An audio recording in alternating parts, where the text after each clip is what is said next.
Hello guys, welcome to my channel. তো আজকে তোমাদের সামনে আরও একটা নতুন ভিডিও নিয়ে চলে এসেছি। তোমরা এটাকে ছোটোখাটো পিকনিকও ভাবতে পারো। এখানে সকাল থেকে অনেক কিছু রান্না বান্না শুরু হয়ে গেছে, কারণ কিছু গেস্টকে নেমন্তন্ন করা হয়েছে দিদির বাড়িতে। তো সবাই আসবে, সেই জন্যই রান্না বান্না সকাল থেকে তোড়জোড় শুরু হয়ে গেছে। আজ মোটামুটি 25 জনের রান্না হবে, ফ্যামিলি গেস্ট মিলিয়েই। সেই জন্যই তোমাদেরকে বললাম আজ পিকনিক হচ্ছে। আর এইদিকে মেজদি ভাই মটনটা বসিয়ে দিয়েছে। মানে ওদের ফ্যামিলিতে কোনো অনুষ্ঠান থাকলেই কিন্তু মেজদি ভাই মাটনটা বানায়, খুব ভালো বানায়। এর আগেও আমি মেজদি ভাইয়ের হাতের মাটন খেয়েছি। আর এখানে একটা জেম্মা সব কিছু সবজি টবজি কাটাকাটি করছিল, আমি পেঁয়াজটা নিয়ে গেলাম মেজদি ভাইয়ের কাছে। আমার সাথে কি কথা বলতে বলতেই সবজি কাটছিল। আর এখানে মেজদি ভাইও রেডি করছে মাটনের মশলাটা।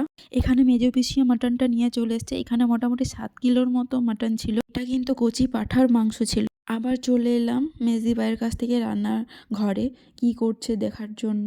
ভাই কিন্তু নিজের কাজে ব্যস্ত। এখানে বেসিনের মধ্যে ছোট পিসি কিন্তু ও চিকেনটা ধুয়ে নিচ্ছে। আমাদেরকে প্রথমেই বললাম যে আজ অনেক আইটেম আছে, সো মাটন, চিকেন, মাছ সবই হবে। এদিকে ভাত, পোস্ত সবই হচ্ছে। আর এদিকে দেখো মেজদি ভাই মাটনের মশলাটা কষাচ্ছে।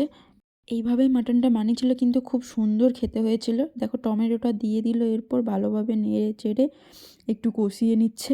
খুব ভালোই এনজয় হয়েছিল সেই দিন। মশলার মধ্যে একটু জল দেবে তাই নিয়ে নিচ্ছে। আর এখানে জেম্মাটা আমাকে বলছিল তোমার বিয়েতে আমাকে নেমন্তন্ন করবে, আমি এইভাবেই সুন্দরভাবে পেঁয়াজ কেটে দেবো। যাই হোক, মজা করছিল। এরপর আদা রসুনের পেস্টকে ভালোভাবে ধুয়ে এটার মধ্যে দিয়ে দিল। আবার মশলাটাকে কষিয়ে নিচ্ছে। ওর মধ্যে আরেকটু জল দিয়ে দিয়েছে। ভালোভাবে নেড়ে এরপর হলুদ 3 চামচ দিয়ে ভালোভাবে নেড়ে নিচ্ছে মশলাটাকে। মাঝের মধ্যে ওদের হতেই থাকে বেশ, বাড়ির মধ্যে হলেও কিন্তু একটা পিকনিক পিকনিক ভাব থাকে। সকাল থেকে তাড়াতাড়ি করে রান্না বান্না করে একসাথে খাওয়া দাওয়া। এরপর মাটনটাকে দিয়ে দিচ্ছে মশলার মধ্যে।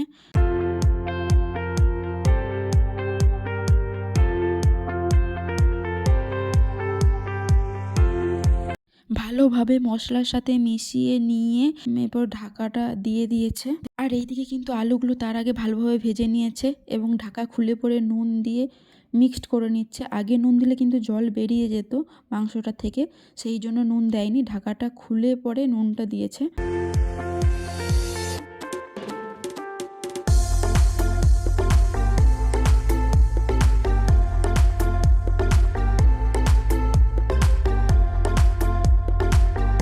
মানে ওই বড় বাটিটা 3 বাটি মতো জল দেওয়া হয়েছে। কড়াইটা তো অনেকটাই বড় ছিল, আর মটনটাও ছিল অনেকটাই। জল দিয়ে খুব ভালোভাবে নেড়ে নিচ্ছে। শেষে কিন্তু আরও 1 বাটি জল দিয়ে দিল যাতে সেদ্ধটা ভালোভাবে হয়ে যায়। এরপর ভেজে রাখা আলুগুলো দিয়ে দিচ্ছে।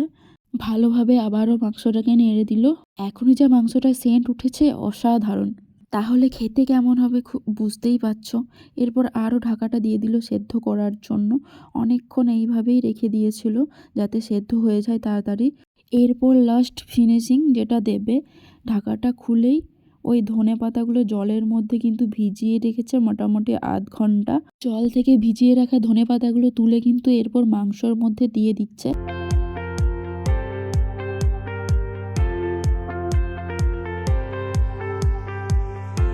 এরপর ধনেপাতাগুলো মাংসের সাথে ভালোভাবে মিশিয়ে নিচ্ছে। কালারটা দেখে নিশ্চয়ই বুঝতে পারছো যে কেমন রান্না হয়েছিল মাটনটা। এরপর আবার ঢাকা দিয়ে দিচ্ছে যাতে খাওয়ার টাইমে গরম থাকে। আর এখানে দেখো গল্প চলছে, রান্নার মাঝে মাঝেই কিন্তু গল্প করে নিচ্ছে। আর এই যে মস্তান বসে বসে সারাদিন টিভি দেখছে শুধু।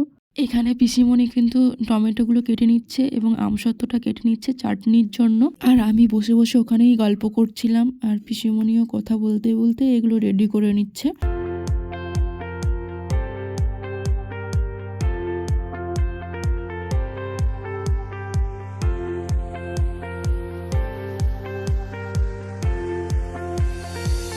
ওখানেও চাটনির বাকি জিনিসগুলো রেডি করছে। এখানে খেজুর, কিশমিশ, কাজু সব কিছুই। এখানে খেজুরগুলোকে ভালোভাবে ধুয়ে ধুয়ে পরিষ্কার করে নিচ্ছে। এই দেখো এখানে আমসত্ত্ব, টমেটো সব কিছু রেডি। এরপর তেলের মধ্যে আমসত্ত্বগুলো আগের মধ্যে দিয়ে দিল। এটাও কিন্তু সর্দি ভাইয়ের রেসিপি। ওর সাথেই কিন্তু খেজুরগুলো দিয়ে ভালোভাবে নেড়ে নিচ্ছে।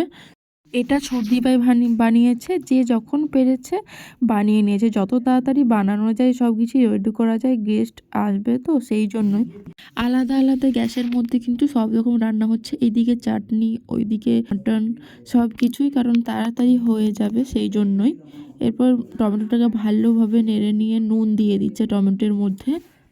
এরপর আবার ভালোভাবে নেড়ে নিয়ে নুনটা দিয়ে দিয়েছে যাতে তাড়াতাড়ি টমেটোটা গলে যায়। এরপর ঢাকা দিয়ে দিচ্ছে। এখানে গল্পও চলছে, রান্নাও চলছে। দেখো ঢাকাটা খুলে নিয়েছে, টমেটোটা এরকম কালার হয়েছে। এরপর কাজু কিশমিশগুলো টমেটোর মধ্যে দিয়ে দিয়ে ভালোভাবে মিশিয়ে নিচ্ছে। এরপর টমেটোর মধ্যে কিন্তু মিষ্টির রসটা ছেঁকিয়ে পরে দিয়ে দিয়েছে। মিষ্টির রস দিলে নাকি খুব ভালো হয় টেস্ট।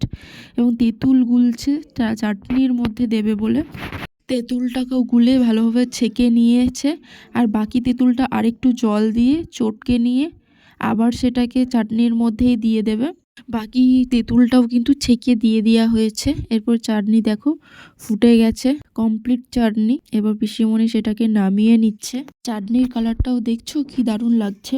এরপর চিকেনটা বানিয়ে নিচ্ছে, ছোটদি ভাই বানাচ্ছে চিকেনটা। পুরোটা কিন্তু তোমাদের সাথে শেয়ার করতে পারিনি কারণ গেস্টরা চলে এসেছিলো।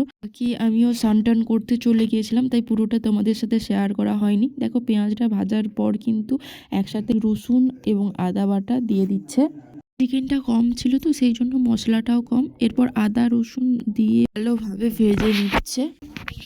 বোধহয় তেলটা একটু কম হয়ে গিয়েছিল, সেই জন্য আবারও একটু তেল দিয়ে দিল এবং ভালোভাবে এটাকে ভেজে নিচ্ছে। এরপর হলুদ দিয়ে দিচ্ছে। এরপর ভালোভাবে আবার হলুদটাকে মিশিয়ে নিচ্ছে মশলার সাথে। চিকেনের রেসিপিটাও কিন্তু আমি পুরোটা দিতে পারিনি। এরপর চিকেনটা দিয়ে ভালোভাবে কষিয়ে নিচ্ছে।